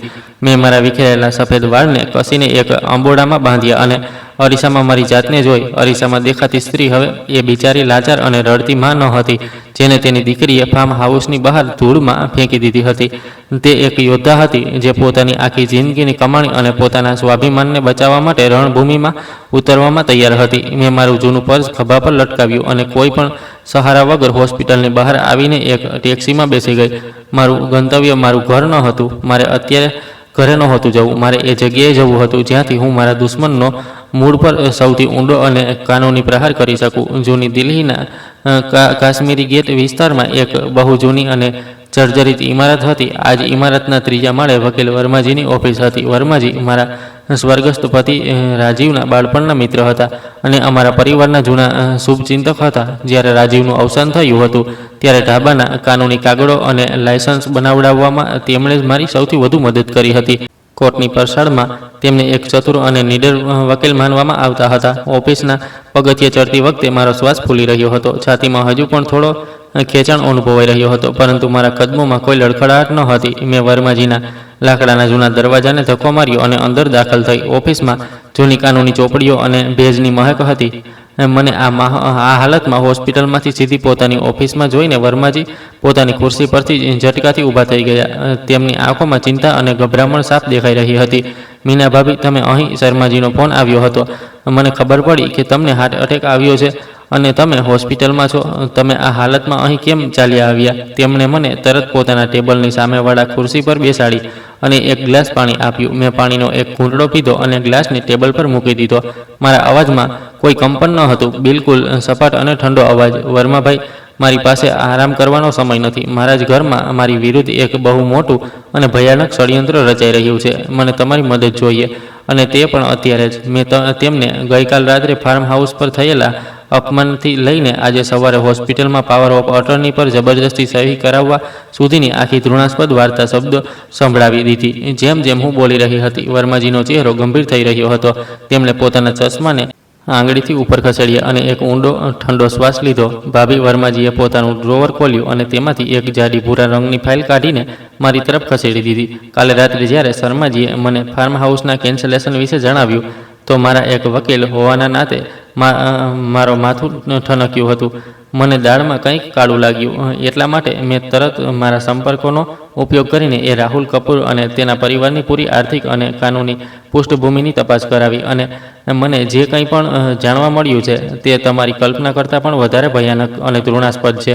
હું ખુરશી પર સીધી થઈ ગઈ. મારા હાથોએ અજાણતા જ સાડીના પાલવને કસીને પકડી લીધો. જણાવો વર્માભાઈ, હું હવે દરેક સત્ય સાંભળવા માટે તૈયાર છું. ગઈકાલ રાત પછી કંઈ પણ મને વધુ તોડી નહીં શકે. વર્માજીએ ફાઇલનું પહેલું પાનું ખોલ્યું અને એ લાલ કુંડાળાવાળા કાગળો તરફ ઇશારો કર્યો. મીના ભાભી, આ કપૂર પરિવાર રહીશ નથી. આ પૂરી રીતે 100% નાદાર થઈ ચૂકેલો પરિવાર છે. રાહુલના પિતાનો એક્સપોર્ટનો બિઝનેસ 5 વર્ષ પહેલાં જ સંપૂર્ણપણે ડૂબી ગયો હતો. તેમના પર કેટલીક બેંકોનું કરોડોનું દેવું છે. જે મોટી કોઠી તેઓ બતાવે છે તે બેંક પાસે ગીરવે મૂકેલી છે અને કોઈ પણ દિવસે હરાજી થઈ શકે છે. મારા મગજમાં રાહુલની એ મોંઘી ઘડિયાળો અને મિસિસ કપૂરની એ નકલી પરંતુ ચમકદાર સાડીઓની તસવીરો ઘૂમવા લાગી. એ બધું એક ભ્રમ હતો, એક એવો ભ્રમ જેને બતાવીને તેઓ મને લૂંટી રહ્યા હતા. પરંતુ વાત માત્ર બેંકના દેવા સુધી સીમિત નથી. વર્માજીનો અવાજ વધુ ભારે થઈ ગયો. રાહુલને જુગાર અને સટ્ટાબાજીની બહુ ખરાબ લત છે. તેને બજારના સૌથી ખતરનાક વ્યાજખોરો, ગેરકાયદેસર દેવું આપવાવાળાઓ પાસેથી બહુ મોટી રકમ ઉધાર લીધેલી છે. છેલ્લા 1 મહિનાથી તેને જાનથી મારી નાખવાની અને ઘરમાંથી ઉપાડી લેવાની ધમકીઓ મળી રહી હતી. આ પૂરા લગ્ન, આ ફાર્મ હાઉસનો દેખાડો, આ વીઆઈપી મહેમાનોનું નાટક, આ બધું માત્ર એક મોહરું હતું. તેમનો અસલી મકસદ એ વ્યાજખોરોને એ બતાવવાનો હતો કે રાહુલના લગ્ન એક બહુ જ અમીર ઘરમાં થઈ રહ્યા છે અને બહુ જલ્દી તેમને દહેજમાં મોટી રકમ મળવાની છે. મને લાગ્યું જાણે કોઈએ મારા મગજ પર હથોડાની વાર કર્યો હોય. તો શું સ્નેહા, શું મારી દીકરીને આ બધા વિશે મારા હોઠ ધ્રુજવા લાગ્યા. હું આ સવાલ પૂછવા નહોતી માંગતી, પરંતુ મારી અંદરની એ લોહી લુહાણ માને આ જવાબ જોઈતો હતો. વર્માજીએ પોતાની આંખો નીચી કરી લીધી. તેમણે ફાઇલમાંથી એક બીજો કાગળ કાઢ્યો, જે કોઈ ખાનગી હોસ્પિટલનો રિપોર્ટ લાગી રહ્યો હતો. ભાભી, મને આ જણાવતા બહુ દુઃખ થઈ રહ્યું છે, પરંતુ હા, સ્નેહાને રાહુલની આ પૂરી નાદાર હોવાની સચ્ચાઈ અને વ્યાજખોરોની ધમકીઓ વિશે લગ્ન નક્કી થતાં પહેલાંથી જ ખબર હતી, પરંતુ તેણે આ વાત તમારાથી છુપાવી. વર્માજીએ એ રિપોર્ટ મારી તરફ કરી દીધો. સ્નેહા ગર્ભવતી છે. તે 8 અઠવાડિયાની ગર્ભવતી છે. ગર્ભવતી મારી દીકરી, મારી દોહિત્રી તેના ગર્ભમાં ઉછરી રહ્યો હતો. એક પળ માટે મારી અંદરની માં અને નાની ખુશ થવા માંગતી હતી, પરંતુ ત્યારે જ એક ભયાનક સચ્ચાઈએ મારા ગળાને જકડી લીધું. સ્નેહાએ એ બાળકનો ઉપયોગ કર્યો, મેં ગણગણતા કહ્યું, અને મારી આંખોમાંથી એક સૂકી પથરાયેલી નફરત ટપકવા લાગી. તેણે આ ગર્ભાવસ્થાનો ઉપયોગ કરીને રાહુલને એ દેવાની ઝાડમાંથી બહાર કાઢવાની યોજના બનાવી. તેણે પોતાની જૂઠી શાન અને એ દગાબાજ પતિને બચાવવા માટે પોતાની જ માને ભોગ લેવાનો નિર્ણય કર્યો. એટલા માટે જ તેણે મારી પાસેથી પૈસા પડાવ્યા, મને ફાર્મ હાઉસ બુક કરવા પર મજબૂર કરી, અને જ્યારે મેં લગ્ન રદ કરી દીધા તો તેઓ હોસ્પિટલ આવી ગયા. તેઓ એ પાવર ઓફ અટર્ની પર મારી સહીઓ માંગતા હતા, જેથી તેઓ મારો ઢાબો અને મારું એ બાપ દાદાનું ઘર વેચીને કે ગીરવે મૂકીને એ વ્યાજખોરોનું દેવું ચૂકવી શકે અને પોતાની જૂઠી શાન શોકતની જિંદગી બચાવી શકે. તેમણે મને એક બલીનો બકરો સમજી લીધી હતી. વર્માજીએ આમાં માથું હલાવ્યું. બિલકુલ સાચું કહ્યું ભાભી. જો તમે આજે સવારે એ કાગળો પર સાઇન કરી દેતી તો આવતા થોડા જ દિવસોમાં તમે રસ્તા પર આવી જાત. તમારી પાસે ન ઘર બચત, ન તમારો એ માં કી રસોઈ ઢાબો જેને તમે તમારા લોહીથી સીંચ્યો છે. તેઓ તમને એ જ હોસ્પિટલમાં મરવા માટે લાવારીસ છોડી દે. રૂમમાં એક ડરામણો સન્નાટો છવાઈ ગયો. બહાર ટ્રાફિકનો શોર આવી રહ્યો હતો, પરંતુ મારા કાનમાં માત્ર એક જ ગુંજ હતી, વિશ્વાસઘાત. મારી પોતાની દીકરીએ, મારા પોતાના લોહીએ એક ઠગ અને દગાબાજ માટે મારું બધું જ નીલામ કરવાનું ષડયંત્ર રચ્યું હતું. તેણે એ અજન્મા બાળકને એક હથિયારની જેમ વાપર્યું. મારા હૃદયની અંદરનો દરેક કોમળ હિસ્સો હવે પથ્થરમાં તબદીલ થઈ ચૂક્યો હતો. મેં ઊંડો શ્વાસ લીધો, મારા આંસુઓને મારી પાપણોની પાછળ જ સુકાવી દીધા અને ટેબલ પર બંને હાથ મજબૂતીથી ટેકવતા વર્માજીની આંખોમાં સીધો જોયું. વર્માભાઈ, મારા અવાજમાં હવે કોઈ સેનાપતિ જેવો કડક આદેશ હતો. મારે હવે રડવું નથી. મારે હવે એક એવી લોખંડની દિવાલ ઊભી કરવી છે જેને તેઓ પોતાના કોઈ પણ ષડયંત્રથી તોડી ન શકે. તમારી પેન ઉઠાવો અને જે હું કહી રહી છું તેને તરત કાનૂની અમલી જામો પહેરાવવાનું શરૂ કરો. વર્માજીએ તરત પોતાનું નોટપેડ અને પેન કાઢી લીધા. તેમની આંખોમાં મારા માટે એક નવી ઇજ્જત સાફ દેખાઈ રહી હતી. સૌથી પહેલું કામ, મેં એક આંગળી ઉઠાવતા કહ્યું, મારા જેટલા પણ બેંક ખાતા છે, મારું યુપીઆઈ એફડી બધું જ અત્યારે જ તાત્કાલિક અસરથી ફ્રીજ કરાવી દો. રાહુલ અને સ્નેહાને મારા ખાતાઓના નંબર ખબર છે. હું નથી ઈચ્છતી કે તેઓ કોઈ પણ રીતનું ફ્રોડ કરીને અથવા મારો ફોન હેક કરીને મારા ખાતાઓમાંથી એક પણ પૈસો ઉપાડી શકે. મારી તરફથી પૈસાની આ જે ગંગા વહી રહી હતી તે આજે અને અત્યારે જ સુકાઈ જવી જોઈએ. થઈ જશે ભાભી, હું હમણાં જ બેંકના મેનેજરને ફોન લગાવું છું. વર્માજીએ જલ્દીથી નોટપેડ પર લખતા કહ્યું. બીજું અને સૌથી જરૂરી કામ, મેં મારી બીજી આંગળી ઉઠાવી. મારું ઘર અને મારો માકી રસોઈ ઢાબો, હું આ બંને સંપત્તિઓની એક અસ્થાયી ટ્રસ્ટમાં ટ્રાન્સફર કરવા માગું છું. તેના નિયમો એટલા કડક અને લોખંડ જેવા મજબૂત હોવા જોઈએ કે કોઈ પણ ત્યાં સુધી કે જો કોઈ મારા માથા પર બંદૂક પણ મૂકી દે અથવા જો હું પોતે પણ કોઈ ભાવનામાં તણાઈને તેને વેચવા માગું તો પણ તે વેચાઈ ન શકે.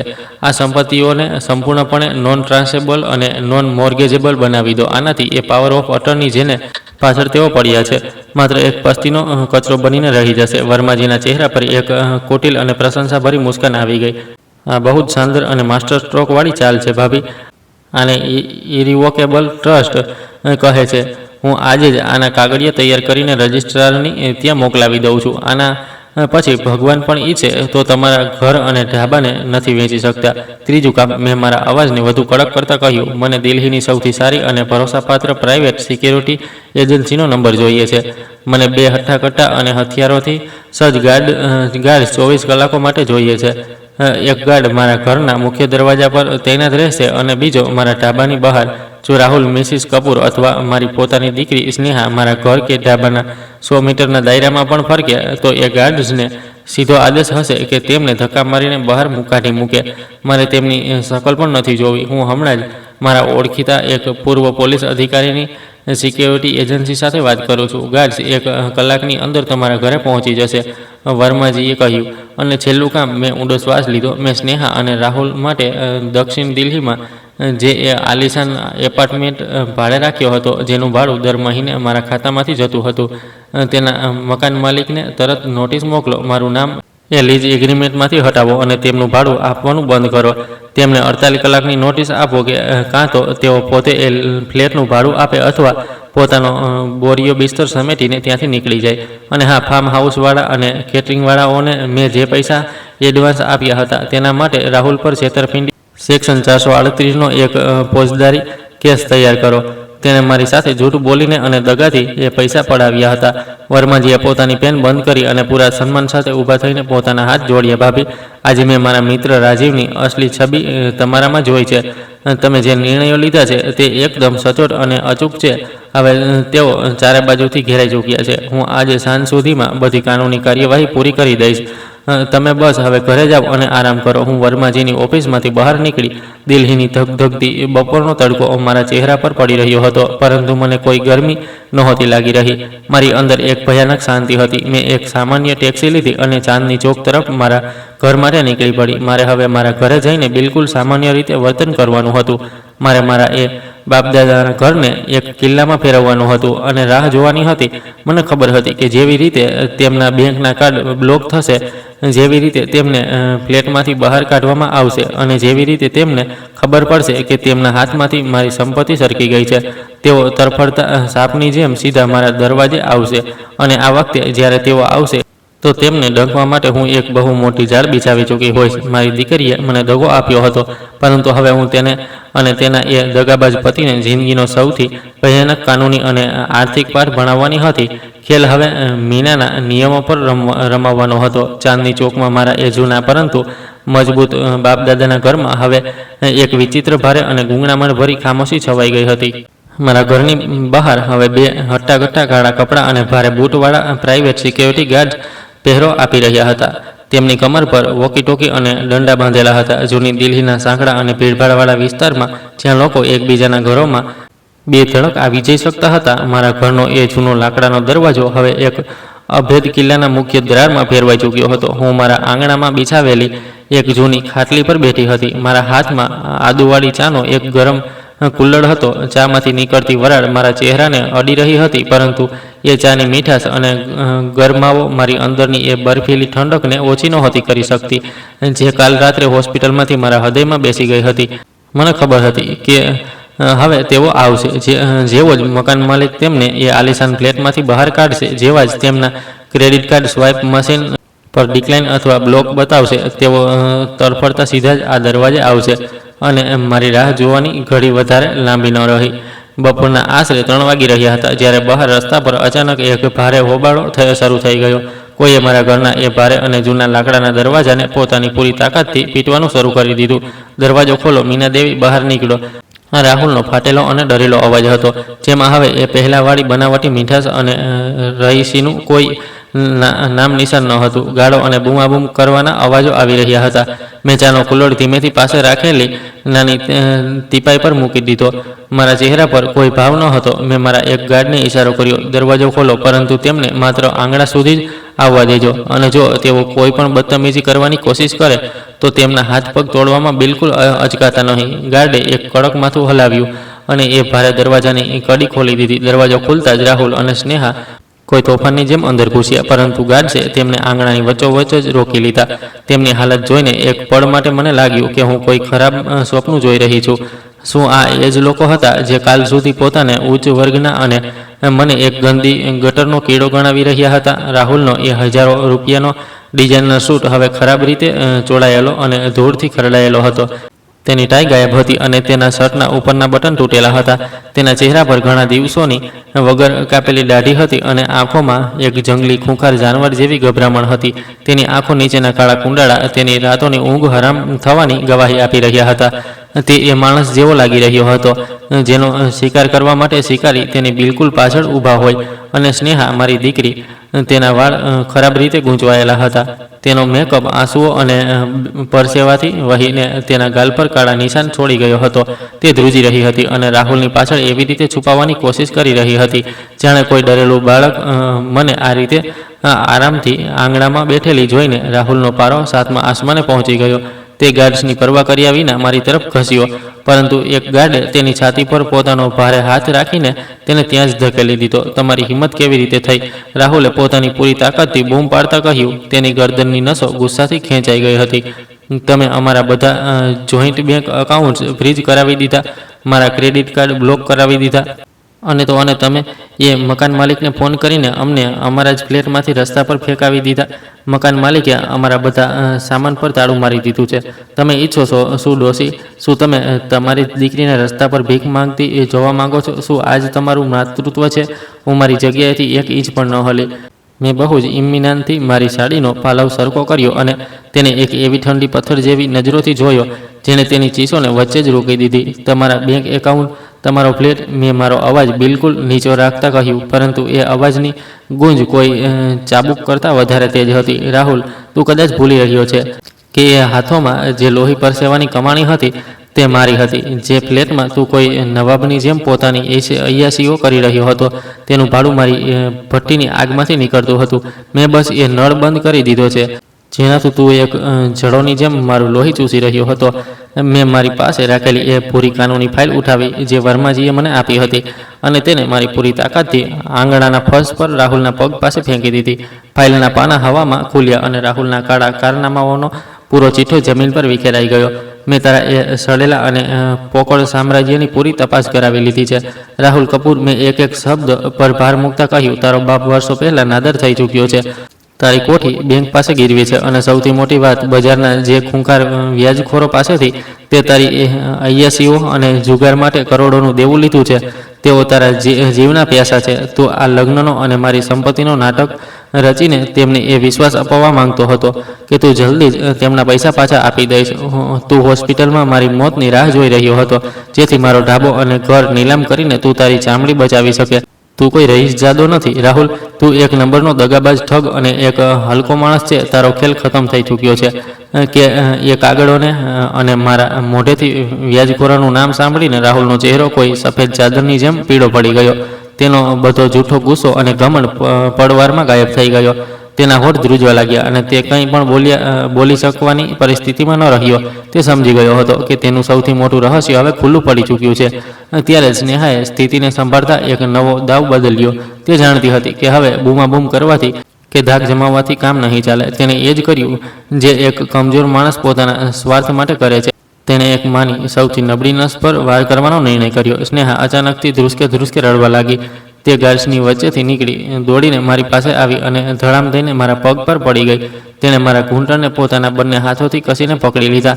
તેના આંસુઓથી મારી સાડી ભીંજાવા લાગી. માં, મને માફ કરી દે માં.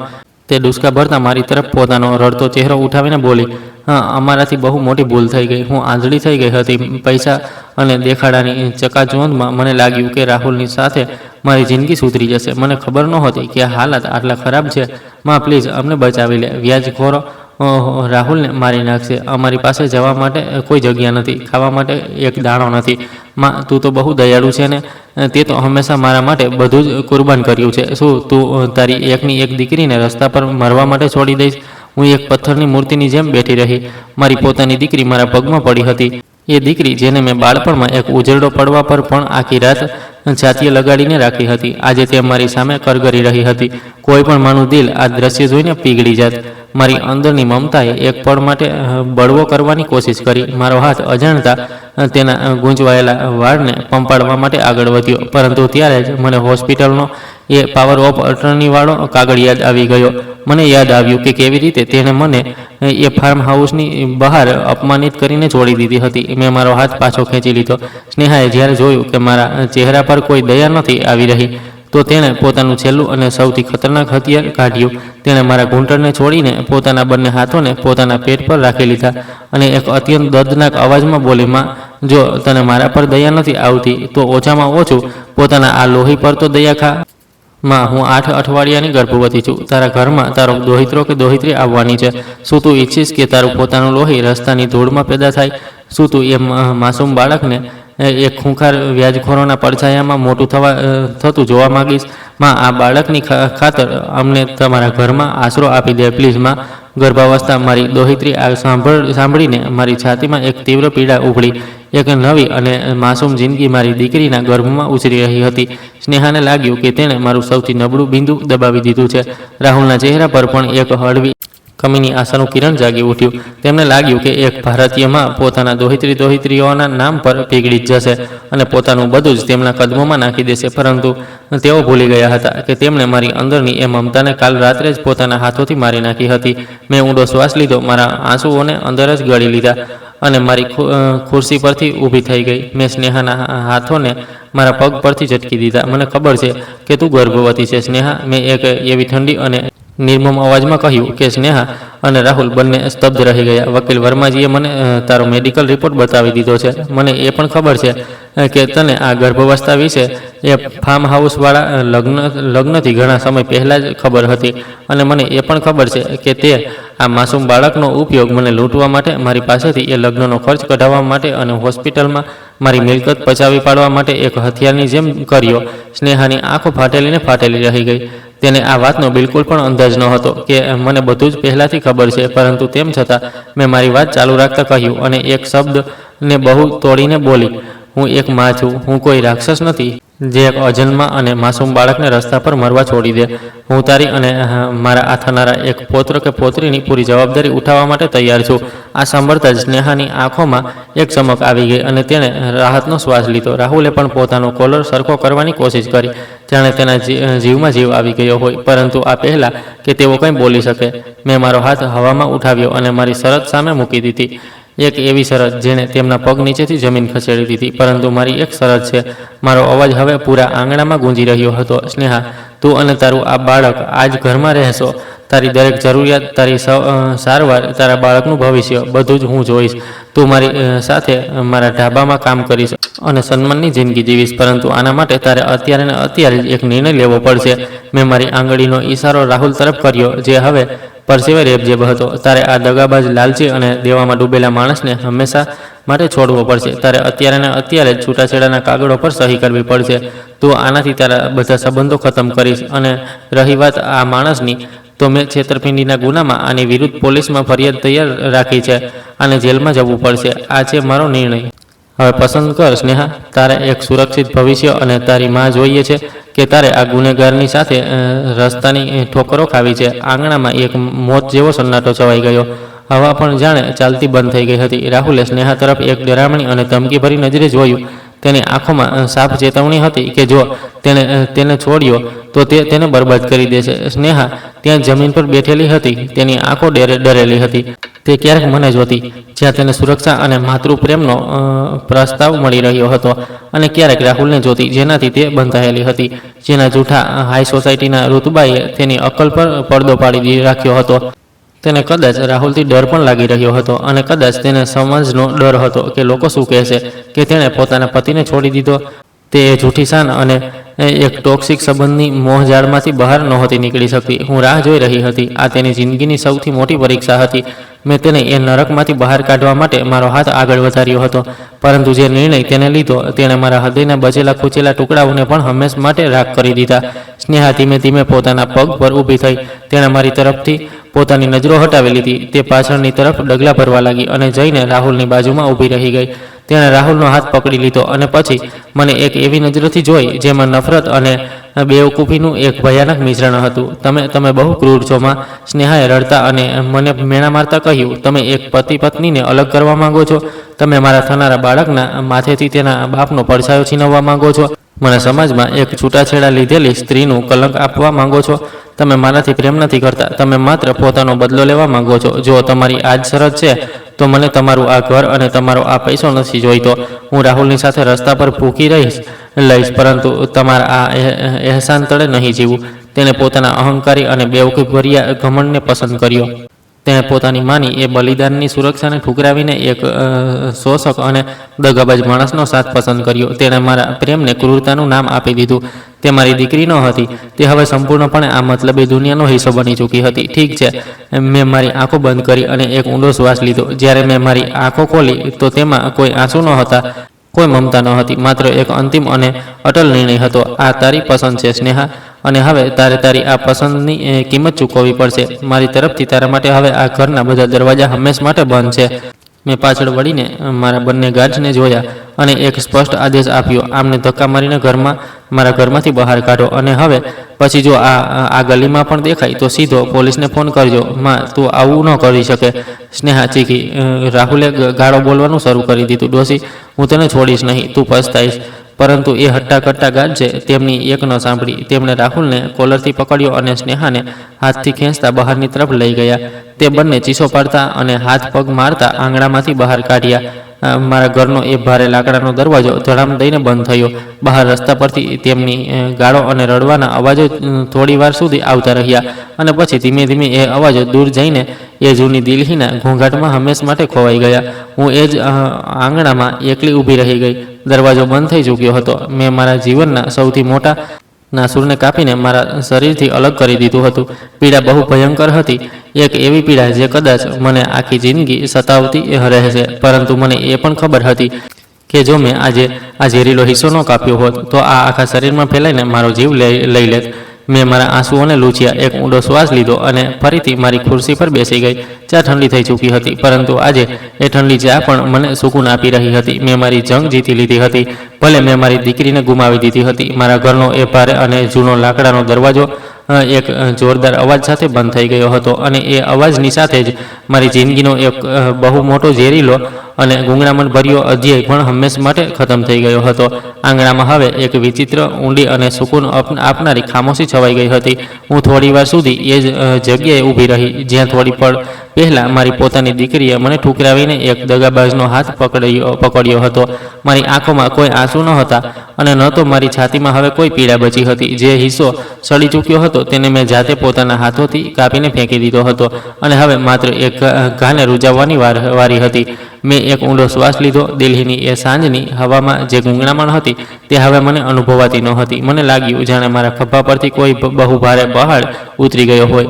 હું વળી અને સીધી મારા નાના રસોડામાં ગઈ. મેં કબાટમાંથી પિત્તળનો ધૂપદાની કાઢી, તેમાં છાણા સળગાવ્યા અને ઉપરથી મુઠ્ઠીભર લોબાન, ગુગળ અને કપૂર નાખી દીધું. પળવારમાં જ આખા ઘરમાં એક ઘાટો સફેદ અને પવિત્ર ધુમાડો ઉઠવા લાગ્યો.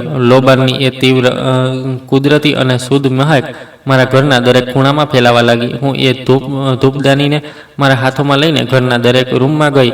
હું એ બધી જગ્યાઓ પર એ પવિત્ર ધુમાડો આપી રહી હતી જ્યાં રાહુલ અને મિસિસ કપૂરના પગલાં પડ્યા હતા, જ્યાં તેમના મોંઘા પરંતુ નકલી પરફ્યુમની દુર્ગંધ હજુ પણ હવામાં તરી રહી હતી. હું મારા ઘરને, મારી આત્માને તેમની લાલચ, તેમના દગા અને તેમની નકારાત્મક ઉર્જાથી સંપૂર્ણપણે શુદ્ધ કરી રહી હતી. જ્યારે હું સ્નેહાના જૂના રૂમમાં પહોંચી તો મારા કદમો એક પળ માટે રોકાઈ ગયા. તે રૂમ બિલકુલ એવો જ હતો જેવો તે લગ્ન પહેલાં છોડીને ગઈ હતી. દિવાલો પર તેની મોટી મોટી તસવીરો લટકેલી હતી, જેમાં તે મોંઘા કપડાં પહેરીને હસી રહી હતી જાણે કોઈ ફિલ્મી સિતારો હોય. કબાટોમાં ડિઝાઇનર ગાઉન, ચામડાના મોંઘા હેન્ડબેગ અને ઊંચી એડીના વિદેશી બૂટ ભરેલા પડ્યા હતા. આ એ વસ્તુઓ હતી જેને ખરીદવા માટે મેં વર્ષો સુધી ફાટેલા કપડાં પહેર્યા હતા, અને ઢાબાની ભઠ્ઠી સામે મારો પરસેવો વહાવ્યો હતો. મેં એક પળ પણ વિચાર્યા વગર એ તસવીરોને દિવાલ પરથી ઉતારી લીધી. તેની પાછળ છુપાયેલી બધી જૂઠી યાદો અને એ પોકળ દેખાડાને મેં કચરાપેટીમાં નાખી દીધો. પછી મેં મોટા મોટા શણના કોથળા મંગાવ્યા અને કબાટનો બધો સામાન, દરેક રેશમી ગાઉન અને દરેક પર્સ, દરેક બૂટ એ કોથળાઓમાં ઢાંસીને ભરી દીધા. મેં પાસેના જ એક મહિલા અનાથ આશ્રમની સંચાલિકાને ફોન કર્યો અને તેમને તરત એ બધો સામાન લઈ જવા કહ્યું. હા, આને વેચીને કે નીલામી કરીને જે પણ પૈસા મળે તેનાથી અનાથ બાળકોના ભણતરની વ્યવસ્થા કરજો, મેં તેમને સાફ શબ્દોમાં કહી દીધું. ગણતરીના કલાકોમાં તે રૂમ સંપૂર્ણપણે ખાલી થઈ ગયો. ત્યાં માત્ર 4 ખાલી દિવાલો બચી હતી. મેં એ રૂમનો દરવાજો બહારથી બંધ કરી દીધો અને તાળું મારી દીધું. મારા હૃદયમાંથી પણ તેનો રૂમ હંમેશ માટે ખાલી થઈ ચૂક્યો હતો. બીજા દિવસે સવારે સૂરજ ઉગતા પહેલાં હું મારા ઢાબા માકી રસોઈ પહોંચી ગઈ. છેલ્લા કેટલાક મહિનાઓથી સ્નેહા અને રાહુલની જૂઠી શાન રાખવા માટે મેં મારા ઢાબાનો દેખાવ થોડો બદલી નાખ્યો હતો. તેમના કહેવા પર મેં જૂની પિત્તળની હાંડીઓ હટાવીને ચમકતા સ્ટીલના વાસણો મૂકી દીધા હતા અને કેટલીક વિદેશી વાનગીઓ પણ મેનુમાં સામેલ કરી લીધી હતી, જે મારા ગ્રાહકોને અજીબ લાગતી હતી. પરંતુ આજે મેં એ બધું ઉખાડી ફેંક્યું. મેં મારા કર્મચારીઓને આદેશ આપ્યો કે તેઓ બધા વિદેશી મસાલા અને દેખાડાની સજાવટ બહાર ફેંકી દે. મેં ગોડાઉનમાંથી મારા પતિ રાજીવના જમાનાની એ ભારે અને જૂની લોખંડની કડાઈ અને પિત્તળના મોટા મોટા તપેલા પાછા કઢાવ્યા. મેં જાતે બજાર જઈને તાજા અને ખુશબુદાર આખા મસાલા, કાળા મરી, મોટી એલચી, લવિંગ અને અસલી તજ ખરીદ્યા. મેં મારી ભઠ્ઠી પૂરી આંચ પર સળગાવી અને તેમાં શુદ્ધ સરસવનું તેલ નાખ્યું. જ્યારે સરસવના તેલમાં જીરું અને હિંગનો વઘાર લાગ્યો તો તેની સુંવાળી અને જૂની મહેક આખી ચાંદની ચોકની ગલીઓમાં ફેલાઈ ગઈ. મેં પાછું મારું એ જૂનું દેશી અને અસલી રાજમા ચાવલ, છોલે ભટુરે અને કઢાઈ પનીર બનાવવાનું શરૂ કર્યું, જેણે મને આ બજારમાં ઓળખ અપાવી હતી. મારી હથેળીઓ પર ફરીથી હળદરના પીળા નિશાન અને મસાલાની ખુશ્બુ બેસી ગઈ હતી. પરંતુ આજે મને આ હાથો પર કોઈ શરમ ન હતી, બલકે એક બહુ ઊંડો ગર્વ અનુભવાઈ રહ્યો હતો. મારી એ અસલી અને જૂની રેસીપીની મહેકથી ખેંચાઈને મારા બધા જૂના ગ્રાહકો પાછા આવી ગયા. થોડા જ દિવસોમાં માકી રસોઈમાં એટલી ભીડ થવા લાગી કે લોકોને બહાર લાઇનમાં ઊભા રહેવું પડ્યું. ગલ્લામાં ફરીથી પૈસા આવવા લાગ્યા હતા, પરંતુ આ વખતે આ પૈસા કોઈ દગાબાજ જમાઈની અયાસીઓ કે કોઈ નાલાયક દીકરાની મોંઘા શોખ પૂરા કરવા માટે ન હતા. આ પૈસા મારી આઝાદી, મારી તાકાત અને મારા સ્વાભિમાનની ગવાહી હતા. મેં મારી જિંદગીનું નિયંત્રણ સંપૂર્ણપણે પોતાના હાથોમાં પાછું લઈ લીધું હતું. અને બીજી તરફ, જેવું કે આપણા ધર્મગ્રંથોમાં લખ્યું છે, કર્મોનું ફળ માણસને આ જ જન્મમાં ભોગવવું પડે છે. જૂની દિલ્હીના બજારોમાં ખબરો આગ કરતાં પણ વધારે ઝડપથી ફેલાય છે. શર્માજી અને અન્ય વેપારીઓ દ્વારા મને રાહુલ અને તેના પરિવારની દુર્દશાની પડે પડની ખબરો મળવા લાગી. મેં તેમના બધા આર્થિક રસ્તાઓ બંધ કરી દીધા હતા અને તેની અસર બહુ જ ભયાનક અને ઝડપથી થઈ. જે આલિશાન ફ્લેટનું ભાડું હું આપતી હતી ત્યાંથી તેમને કાઢી મૂકવામાં આવ્યા હતા. રાહુલે ગભરામણમાં બજારના બીજા કેટલાક લોકોને નકલી ચેક આપીને છેતરવાની કોશિશ કરી, જેથી તે એક ખતરનાક વ્યાજખોરોનું મોઢું બંધ કરી શકે. પરંતુ કાનૂનના હાથ બહુ લાંબા હોય છે. એક દિવસ પોલીસની એક મોટી ટીમ એ સસ્તી અને દુર્ગંધવાળી ઝૂંપડપટ્ટીની ખોલી પર દરોડો પાડ્યો, જ્યાં તેઓ છુપાયેલા હતા. રાહુલને બનાવટી કામ, બેંક ફ્રોડ અને કેટલાક ગેરકાયદેસર ચેક બાઉન્સ થવાના ગંભીર ફોજદારી મામલા કલમ 420 અને 406માં રંગે હાથ ધરપકડ કરી લેવામાં આવ્યો. મને જણાવવામાં આવ્યું કે જ્યારે પોલીસ તેને હથકડી પહેરાવીને લઈ જઈ રહી હતી તો તે કરગરી રહ્યો હતો, રડી રહ્યો હતો, પરંતુ કોઈ તેને બચાવવા ન આવ્યું. કોર્ટે તેને ઘણા વર્ષોની સખત કેદની સજા સંભળાવી દીધી. તેને એ બધો જૂઠો રૂતબો, એ મોંઘો સૂટ અને તેનો અહંકાર એ જેલની કાળકોટરીમાં હંમેશ માટે દફન થઈ ગયો. તેની માં મિસિસ કપૂર, જે પોતાને કોઈ મહારાણીથી કમ નહોતી સમજતી, તેમની હાલત તો એનાથી પણ ખરાબ થઈ ગઈ. દીકરો જેલમાં હતો અને તેમની પાસે રહેવાનું કોઈ ઠેકાણું નહોતું બચ્યું. તેઓ જે અમીર સંબંધીઓની સામે પોતાની રઈસીની બડાસો મારતી હતી, તે બધાએ પોતાના દરવાજા તેમના માટે બંધ કરી દીધા. એક દિવસ તેમને દિલ્હીના એક રેલવે સ્ટેશનની બહાર લાવારીસ હાલતમાં ભટકતા જોવા મળ્યા. પોલીસે તેમને એક સરકારી મહિલા આશ્રય ગૃહમાં મોકલી દીધા. એ જ મિસિસ કપૂર, જેને મારા ઢાબાના સાફ સૂતરા ખાવામાંથી તેલની દુર્ગંધ આવતી હતી, હવે એ જ આશ્રય ગૃહમાં જમીન પર બેસીને દાનમાં મળેલી સૂકી રૂખી રોટલીઓ ખાવા માટે મજબૂર હતી.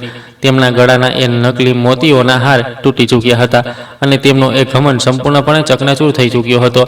સમય તેમને તેમની અસલી ઓકાત બતાવી દીધી હતી. અને સ્નેહા, મારી એ દીકરી, જેણે એક દગાબાજના પ્રેમમાં આંધળી થઈને પોતાની માને લાત મારી દીધી હતી, રાહુલના જેલમાં ગયા પછી તે સંપૂર્ણપણે એકલી, નિરાધાર અને કંગાળ થઈ ગઈ હતી. રાહુલે જેલમાં જતા પહેલાં પોતાના બધા ગુનાઓનો પોટલો તેના જ માથે પોડવાની કોશિશ કરી હતી. તેને ગાળો આપી હતી અને માનસિક રીતે એટલી હેરાન કરી હતી કે તે તૂટી ચૂકી હતી.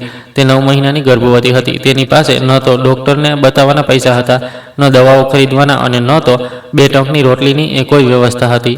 તે જે ભેજવાળી અને અંધારી ખોલીમાં રહી હતી ત્યાંનું ભાડું પણ તે નહોતી ચૂકવી શકતી. ભૂખ, અપમાન અને પોતાના પતિની એ ડરામણી અસલિયતે તેના મગજમાંથી હાઈ સોસાયટીનો એ બધો જ નશો ઉતારી દીધો હતો. તેને હવે સમજાઈ રહ્યું હતું કે અસલી દુનિયા કેટલી જાલિમ છે અને જે માને તેણે સરેઆમ અપમાનિત કરી હતી એ માએ તેને આ જાલિમ દુનિયાથી બચાવવા માટે પોતાના કેટલાક લોહી બાળ્યા હતા. શ્રાવણનો મહિનો ચાલી રહ્યો હતો અને એ રાત્રે દિલ્હીમાં ચોમાસાનું એક બહુ જ ભયંકર તોફાન આવ્યું. આસમાનમાંથી પાણી એવી રીતે વરસી રહ્યું હતું જાણે દેવરાજ ઇન્દ્ર આખી દિલ્હીના પાપો ધોઈ નાખવા માંગતા હોય. વાદળોની ગર્જના એવી વીજળીના ચમકારાથી હૃદય કંપી રહ્યું હતું. રાતના આશરે 11 વાગી રહ્યા હતા. હું મારા ઢાબામાં અંદર બેઠી તે દિવસનો હિસાબ કિતાબ ડાયરીમાં લખી રહી હતી. મારા કર્મચારીઓ બધા ઘરે જઈ ચૂક્યા હતા. મેં શટર અડધું પાડી દીધું હતું અને હું બસ ભઠ્ઠીની આગ બુઝાવવાની જ હતી. બહાર પવન એટલો તેજ હતો કે લોખંડના બોર્ડે જોર જોરથી ખખડી રહ્યા હતા. ત્યારે જ એ ભયંકર તોફાનના અવાજો વચ્ચે મને ઢાબાના પાછળના ભાગમાંથી, જ્યાં અમારો રસોડાનો દરવાજો હતો, એક બહુ જ નબળી ધ્રુજારી અને સતત દસ્તક સંભળાઈ. મને લાગ્યું કદાચ પવનના કારણે કોઈ વાસણ દરવાજા સાથે અથડાઈ રહ્યું હશે, પરંતુ દસ્તક સતત થઈ રહી હતી. મેં મારી ડાયરી બંધ કરી અને એક જૂની છત્રી હાથમાં લઈને રસોડાના એ ભારે લોખંડના દરવાજા તરફ આગળ વધી. મેં સાવધાનીથી દરવાજાની કડી ખોલી અને તેને થોડો પોતાની તરફ ખેંચ્યો. બહારની તેજ અને ઠંડી હવા પાણીની ઝાપટો સાથે મારા ચહેરા પર ટકરાઈ. બહારની એ ધોર અંધારી ગલીમાં એક આછા પીળા સ્ટ્રીટ લાઇટના અજવાળામાં મેં જે દ્રશ્ય જોયું તેણે મારા પગ નીચેથી જમીન ખસેડી દીધી. દરવાજાની ચોખટ પર સ્નેહા ઊભી હતી. તે સંપૂર્ણપણે ભીંજાઈ ચૂકી હતી. વરસાદનું પાણી તેના વાળમાંથી પસાર થઈને તેના ચહેરા પર વહી રહ્યું હતું. તેણે એક બહુ જ સાધારણ અને ફાટેલી સૂતરા મેક્સી પહેરી હતી જે વરસાદમાં ભીંજાઈને તેના શરીર સાથે ચોંટી ગઈ હતી. તેનું એ મોટું અને ભારે પેટ સાફ દેખાઈ રહ્યું હતું. તે ખરાબ રીતે ધ્રુજી રહી હતી. તેનો ચહેરો પીળો પડી ચૂક્યો હતો. આંખો અંદર પેસાઈ ગઈ હતી અને હોઠ ઠંડી અને નબળાઈથી ભૂરા પડી ગયા હતા.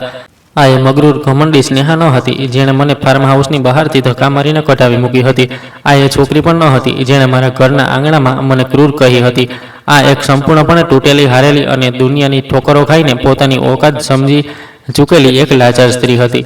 મને જોતાં જ તેની આંખોમાંથી આંસુઓનું એક પૂર ઉમટી પડ્યું જે વરસાદના પાણીમાં ભળી ગયું. તેના પગે તેનો સાથ છોડી દીધો અને તે ત્યાં જ કાદવ અને વરસાદના પાણીથી ભરેલી એ ગંદી ગલીમાં મારા પગની સામે ધડામ દઈને ઘૂંટણભેર પડી ગઈ.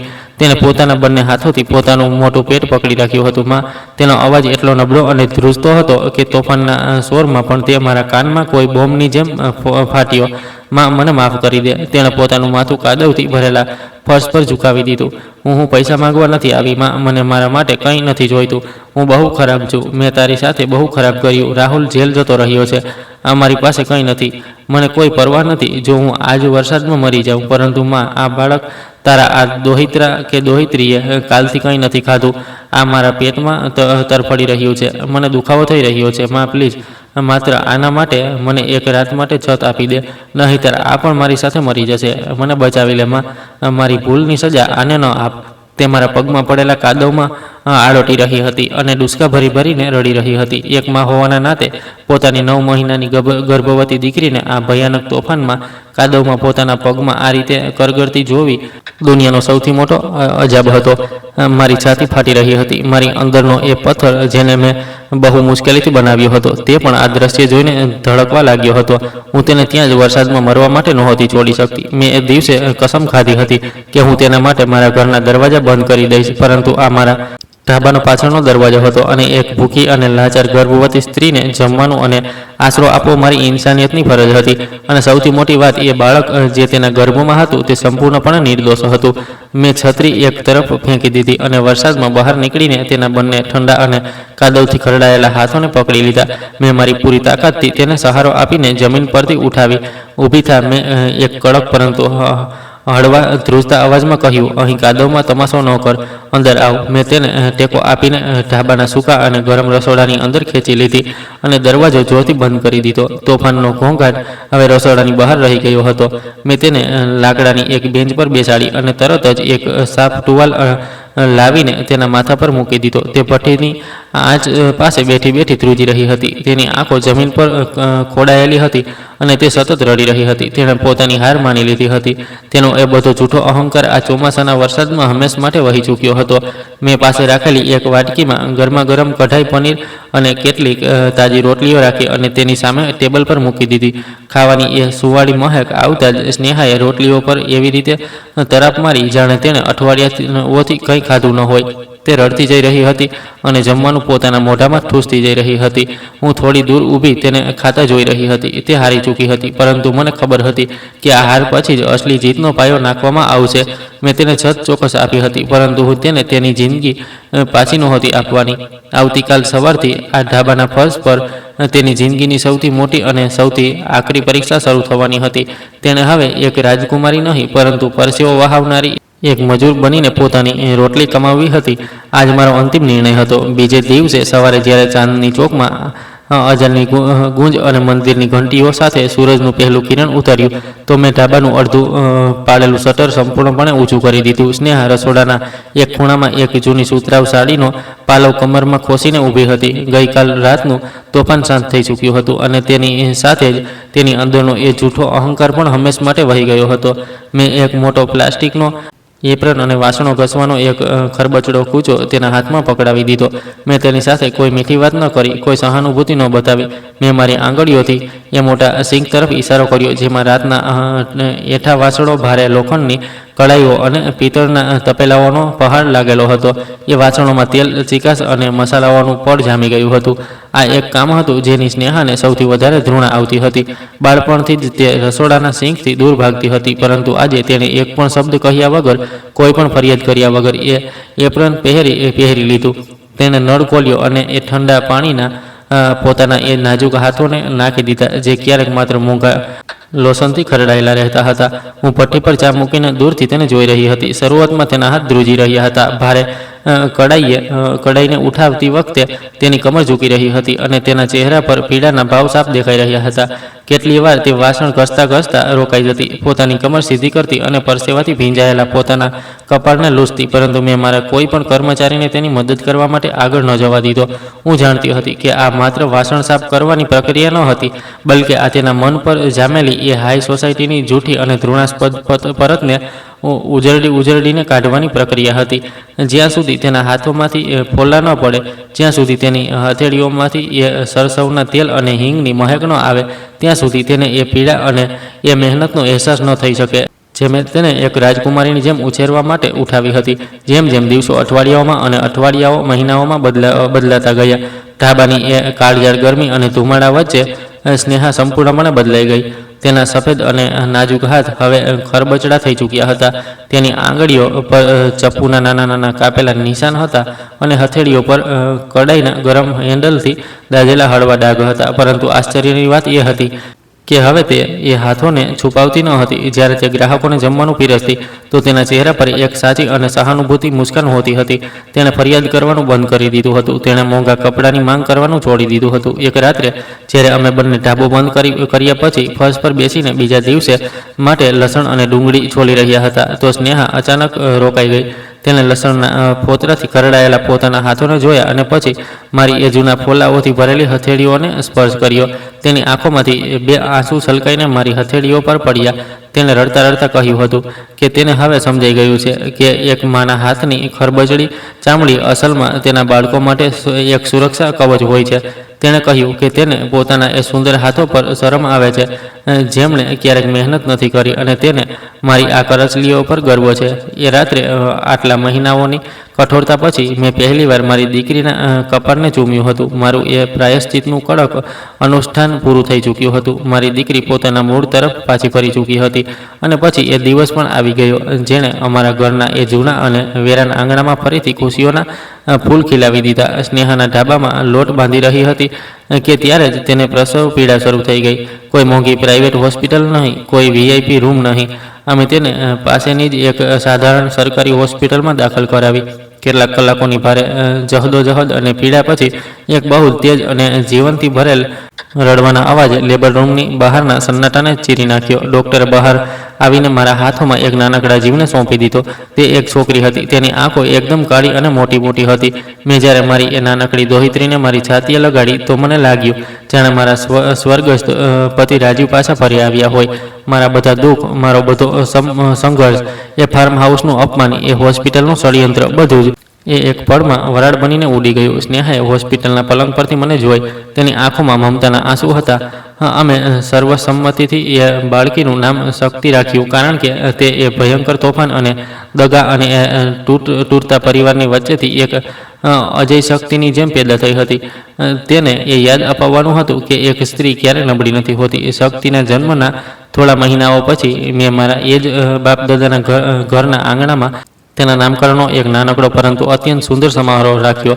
આ એ જ આંગણું હતું જ્યાંથી મેં રાહુલ અને સ્નેહાને ધક્કા મારીને બહાર કાઢ્યા હતા. પરંતુ આજે અહીં કોઈ નફરત કે કડવાશ ન હતી. આજે અહીં ગલગોટા અને ચમેલીના તાજા ફૂલોની શેર લટકી રહી હતી.